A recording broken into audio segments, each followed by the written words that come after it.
All right, Dominic, whenever you're ready. Hello, my name is Dominic Escandell, and I studied what I like to call the evolution of the mind through drawings. It doesn't work. Oh, I'm sorry. So, what is IQ? A lot of us may have an abstract idea of what IQ is. A lot of us think that it's just the level of intelligence of a person. However, it's more than that. What it really is it's the mental age over the chronological age times 100. And the nature of that would mean that the average IQ would be 100 if you are your mental age over your chronological age.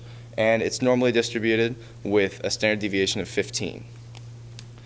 Now, what the Flynn Effect is it is the theory that there's a 3-point increase per decade gain of IQ.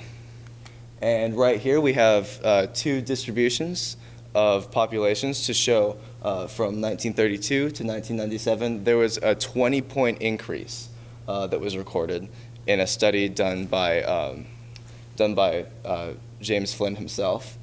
And that's over 70 years, a 20-point increase. So the first source that I used, that was a foundational source for me, it was called The Flynn Effect, a quantitative commentary on modernity and human intelligence by Clark. And what this test did is it observed the 3-point increase, the expected 3-point increase per decade, and it actually argued against the Flynn Effect as an increase in intelligence. However, it argued that it was us being it claimed that there was an increasing aptitude for the types of modern thinking that modern life requires and that IQ tests measure. For example, with the rise of technology, we've just been more used to identifying the patterns that are tested for in all these standard IQ tests, such as these. The Stanford-Binet, the Wechsler's Intelligence Scale for Children, and Wechsler's Adult Intelligence Scale. These are the standard IQ tests that are usually used to test IQ, and they're the ones that are used to recognize, to identify us being able to recognize patterns. And that's what we would be better at because of the rise of technology. However, I would like to refute the claim of Clark by using a completely different test that has the different method, however, is still valid. That test is called the Draw a Person test. This test is free, valid, and it's unorthodox. It's valid because there was a study done by Julia Vane, Dr. Julia Vane, and she compared the results of scores obtained by the Draw a Person test and scores obtained by the Stanford-Binet test, and figured out that the difference between those scores was not significant. Therefore, they're valid. And it's unorthodox because it's not tested. You're not tested by your ability to recognize patterns. Instead, you're tested by your ability to add all the details that you can in a drawing. And that would refute the claim. There was a study that did sort of what I'm doing. It's called the Generational Gains on the Draw a Person IQ Scores, a 3-decade comparison from Turkey.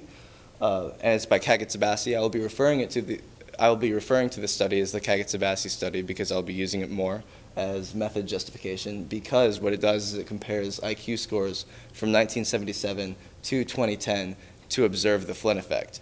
And the one thing that this lacks is recency.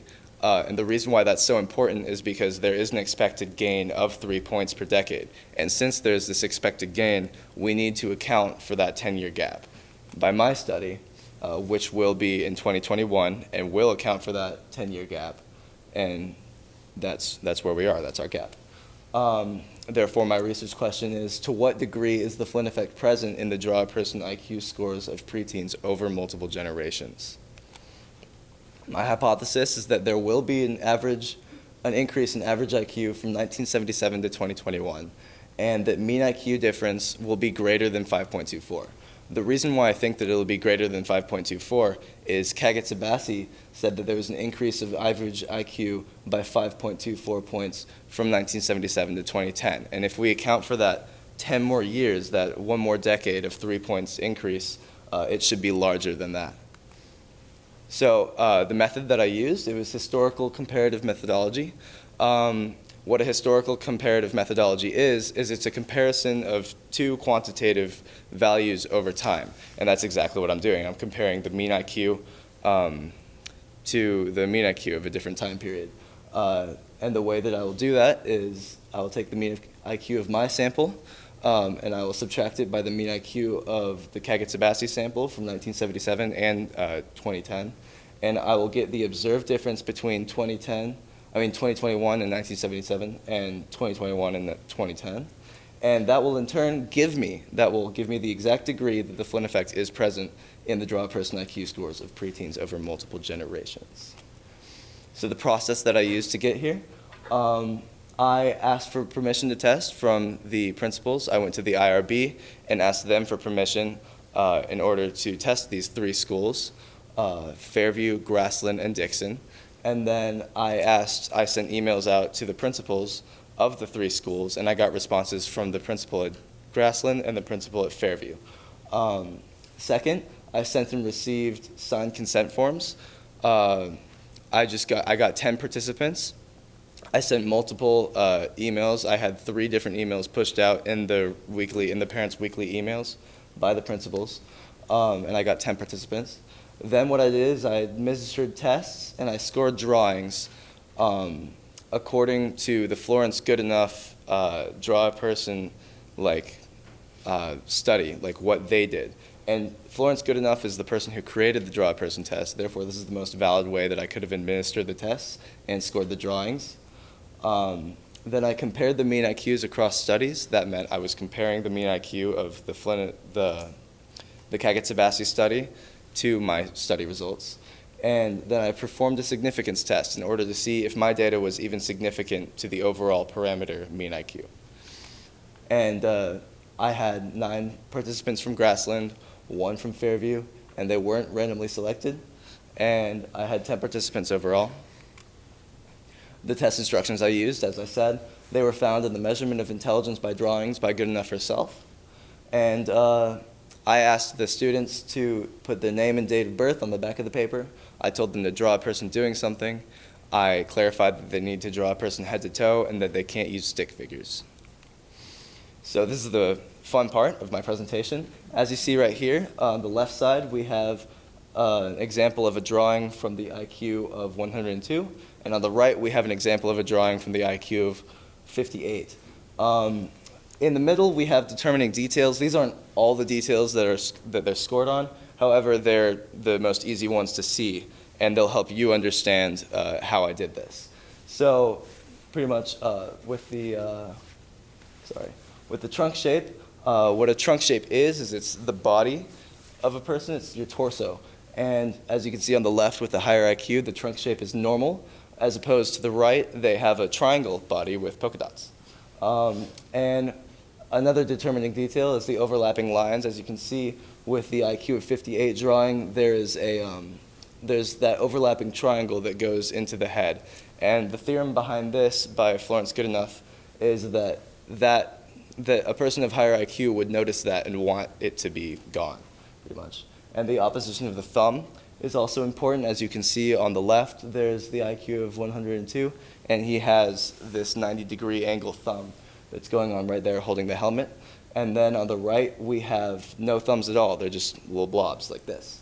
And then with the facial details, you can see there's a crude one-dimensional smile on the IQ of 58 drawing, as opposed to the two-dimensional smile done by this child right here.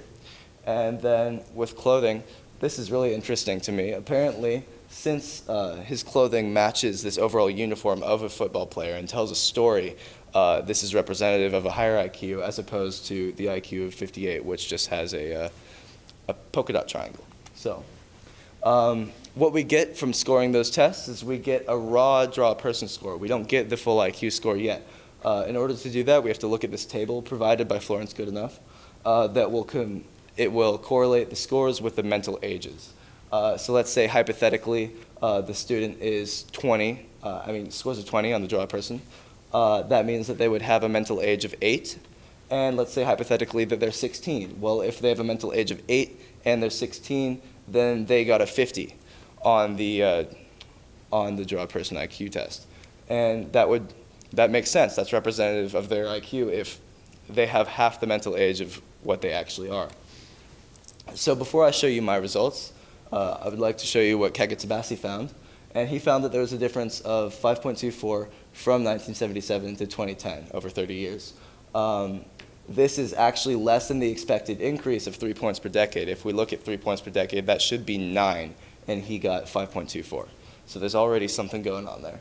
And then also he found that there was a significantly larger increase in remote socioeconomic groups than urban groups. And what that means is this actually supports the technological acquaintance theory that I was talking about earlier, because in 1977, there would probably be a gain in technology there that would make sense for remote medium classes versus urban middle classes that might have already had that the technological advancements.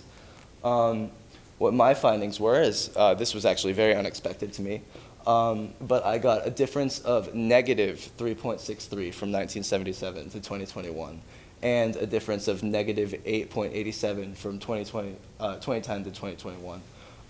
And that was unexpected because it's actually lower. So that means that we didn't gain at all over this time period.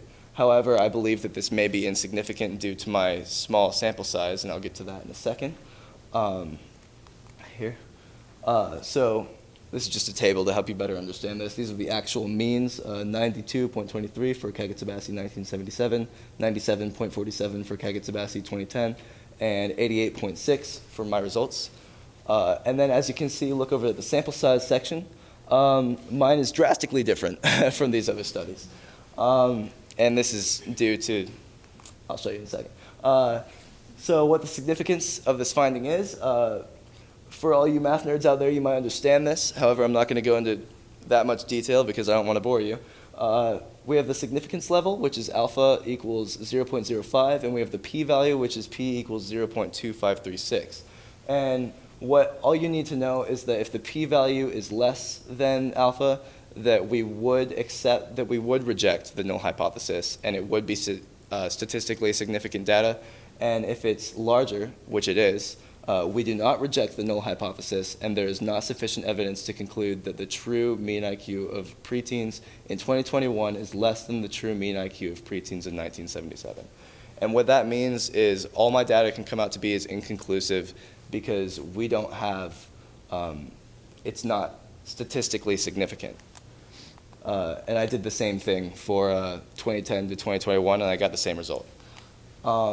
So the limitations, the reason why I believe that it wasn't statistically significant is because my sample size was less than 30, and it was drastically different than those Kagatsubasi studies. It being less than 30, that means that it did not meet central limit theorem requirements. Therefore, the data could be violated, and we should proceed with caution as a researcher. What I tried to do to make this work, and I tried to get the right sample sizes, I sent several emails out to these principals. It actually took, I tried for 3 weeks with the Dixon principal, and I never got a response. I sent emails to multiple administrators, thank you. And then I had 3 follow-up forms sent with the weekly email that the parents got in order to send them permission forms. And I still got 10 participants. And my IRB approval of those certain schools only led me to believe that I would only be able to use those schools and not go out to any other place to get my participants from. And also, I had no differentiation of the socioeconomic status. That means that my data could have been too uneven, sorry. And this was just because I couldn't get any response from the Dixon administration. So why did I get an unexpected result? Again, I believe that it was due to the sample size not meeting central limit theorem requirements. And honestly, this has led me to truly understand that it is very important for data in the future to be that a study is conducted with a sample size greater than 30 in order to meet this requirement. Because if you don't do that, it has the chance of not being statistically significant, and your data will just be inconclusive like we see here. Therefore, my new understanding is that there is no evidence to show that the Flynn effect is present in the draw person IQ scores of preteens over multiple generations, at least in this study, because my sample size was too small. And my conclusion is that I hypothesized that there would be a significant increase in mean IQ from 1977 to 2021. Rather, there was a insignificant decrease in mean IQ from 1977 to 2021. Therefore, my research is inconclusive, and it is a great example of the importance of a sample size that meets central limit theorem requirements. Here are my references. Do you have any questions? Panel may begin the oral defense questions. Dominic, how did your initial exploration of the scholarly conversation lead to your final research question? So through reading about IQ, I was actually told by Dr. Vincent Escandell, my expert advisor, that this would be a fun area to kind of look through. And through reading about IQ, and I came across the Flynn Effect from Cameron Carrick's study that I showed here. And it was just very interesting to me that intelligence was growing over time. However, I showed you that his argument was that it wasn't actually intelligence that was increasing. However, it was our acquaintance with technology and being able to recognize patterns. And I didn't like that. I kind of wanted intelligence to be increasing. So I decided to look at a different test altogether, the draw person test.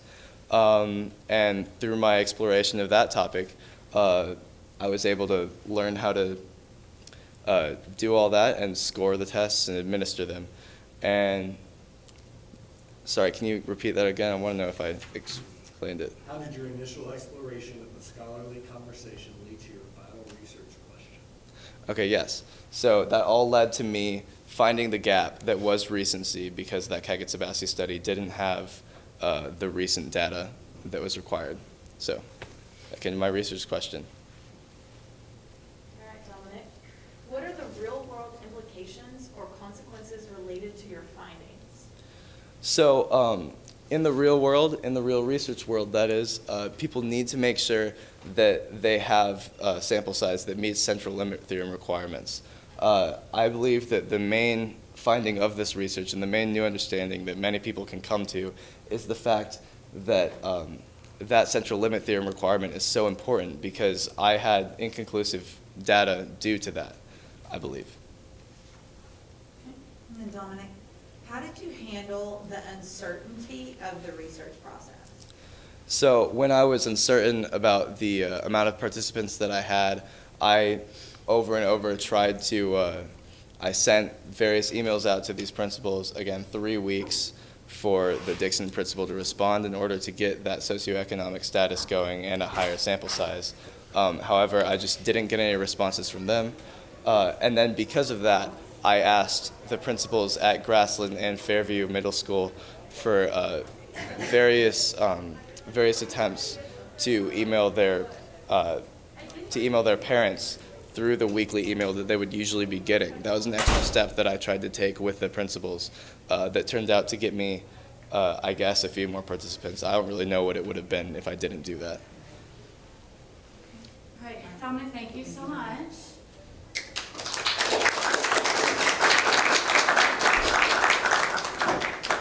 All right, the floor is open for additional questions or comments, statements. You. Yeah, I kind of want to do what Mr. Kinzer did earlier. I really, really liked your presentation. It was very well laid out and explained. I really, at the beginning, I didn't really, well, back in class, I didn't really understand what exactly we were testing. And then now after you did your whole presentation, it was super easy to see the growth and the progression of the research question. And I thought it was good. Thank you. Jordan? So, if you had, they were middle schools or elementary schools? Middle schools. So if you had a student who was pretty, really good at art, and that's their hobby, that's what they like to do, and they you administer this test to them, and they draw a really detailed picture. Is that indicative of how would that even affect the results of that? So there have been multiple studies that have been, or not even studies really, but commentaries and articles that have been discussing this and debating with people that are very passionate about the draw person test, that this is a confounding variable. However, there was a study done by somebody that is very passionate about the test. Sorry, I don't really know the name of the person that did it, but they found that this art variable, it is somewhat prevalent, but it's insignificant due to a statistical analysis that they actually conducted about that. And the reason why it probably would be insignificant, and it was, is because the variables that are tested for, they're kind of like, I don't know how to say it, but they're not like artistic variables. They're more along the lines of what would you recognize as a higher IQ. And that's why an artist might be better at it, because they're more used to recognizing these variables as being missing. But there was that statistical test done to show that it was insignificant. So, you? Was the 102 and 58 the highest and the lowest IQ score? No, I actually had a higher one, but I just really liked that one because it was easier to tell the differences between those, the direct differences between those details.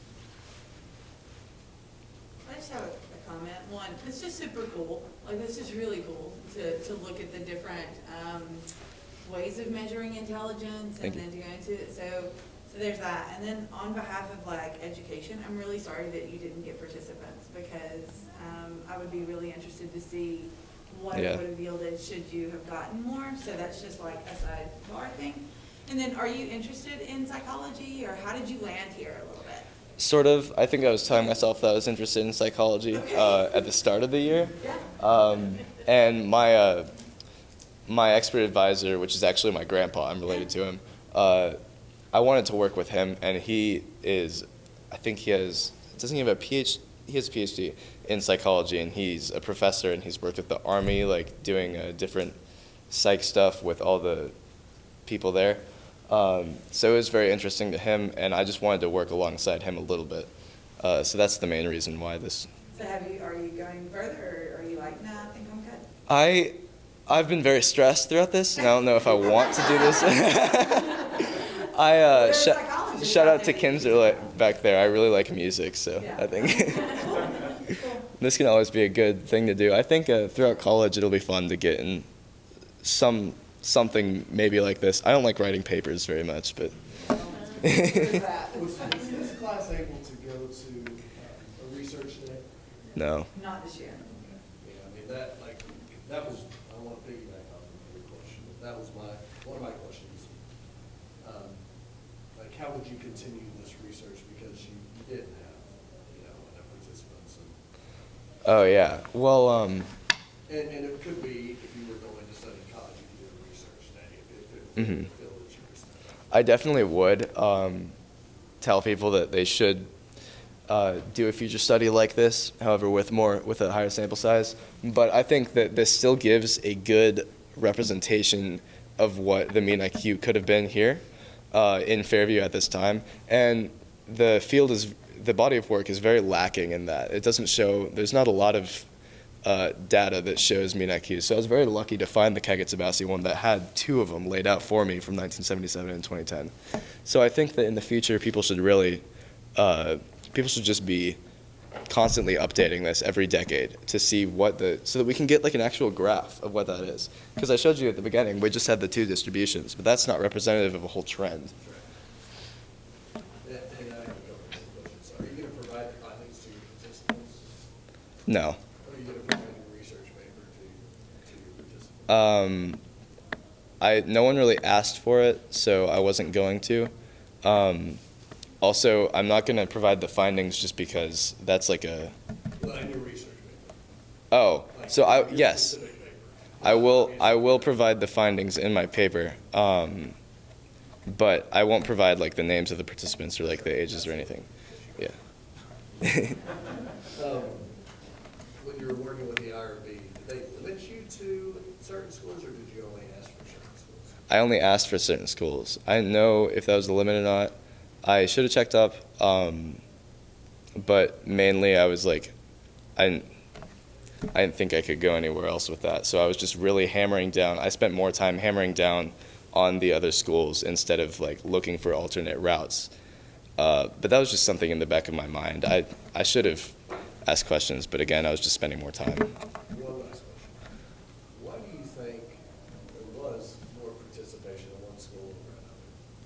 I don't want to be discriminatory towards Dixon people. However, with a lower academic standing that you may have with a lower socioeconomic status level, maybe. Do we know the Dixon principal, did they ever respond? No, they never responded. It was, I think it might be just the way their administration worked, or like maybe their that person's specific organization of like their emails or something. But I really did email like 5 different administrators there. I guess I probably could have asked you for help getting to them. You did CC me on some of them. I did, yeah. The principal, I should have said that in my research presentation, but yeah, I CC'd you, and I just didn't get. And I think that is part of the reason why we have more harassment, because I have a relationship with him. And I Mhm. spoke to him directly. Yeah, thank I you. didn't speak to the principal at the middle school, but him directly about this. But they were still respondent to me, and that was just directly to the principal. I didn't even ask other people. And she was pushing it out, so that's Yeah. good, but the families chose not to participate. That too. It's not that education necessarily isn't willing to help you, it's that the families didn't choose Mhm. to participate. And that's sad. Yeah. It's a really good study. And I just want to congratulate you and just say how impressed I am with your vocabulary as well. And just Thank you. knowledge from the studies that you garnered as you were reading. It's, Yeah. very impressive. Well, shout out to my dad. He has like a huge vocabulary, and he just talks to me, and I pick up these things. So. Very comfortable. Yeah. Hey, Mom. Yes, I have a question. I haven't heard anybody speak to this about anybody that's in research here that did have to get samples and people to, work with you. I'm wondering how much of the COVID year and the quarantines and the in and out of school and then you being quarantined and, just all that plays into the mix of what we got out of this year than what we would see maybe last year. So actually, that would be really helpful for me to use that to back up my reasons. However, during the time that I was doing this, there were no quarantines going on at all, and it was actually, it was really nice to not have to deal with that. But yeah, during the entire time, maybe, I don't know about Dixon. They might have had a quarantine if they wanted to or something, and that could have been a reason why they were worse at responding to my emails, but Well, they're busy Never know. though, tracking and tracing. Yeah. Even though they might not have had a quarantine with the whole school, they might have had a lot of kids in and out because quarantines happen daily. Like we just get them every day, and it's not always a whole school is quarantined and going to stay home remotely. But that could have still been like they've had enough with new stuff this year. They might have just been mentally like checking out of that box. I don't know. Yeah. I agree with your mom. I think that definitely could be a limitation, without a doubt. And I think the principal from Dixon may not think she or he, I don't even know who that person is, but I know the high school principal, not the middle school principal. I think they probably just didn't know who you were. yeah. And that's, who's this kid sending me this email? But you were carbon copied on there, so. Yeah, and she, I don't know who she is, so she probably didn't know who I was. Oh, you're right. But I agree with your mother. I think that definitely was a limitation. I think that the individuals that do not feel comfortable coming into the school building and may not have felt comfortable having somebody from the outside. also. True. But you never met with them. You just sent the test to the principal, is that correct? And they administered the test, or did you go? No, I went to their schools. So you did. So Yeah. I couldn't remember. I don't think I actually said that in my presentation. I should have. There are a lot of things now after these questions I could have just put in. But also, they're not that important of a detail. So, if I'm trying to meet that 15 minutes, I guess, I don't know. No, you did great. You did great. Thanks. That's all? Dominic, thank you so much. Great, thank you.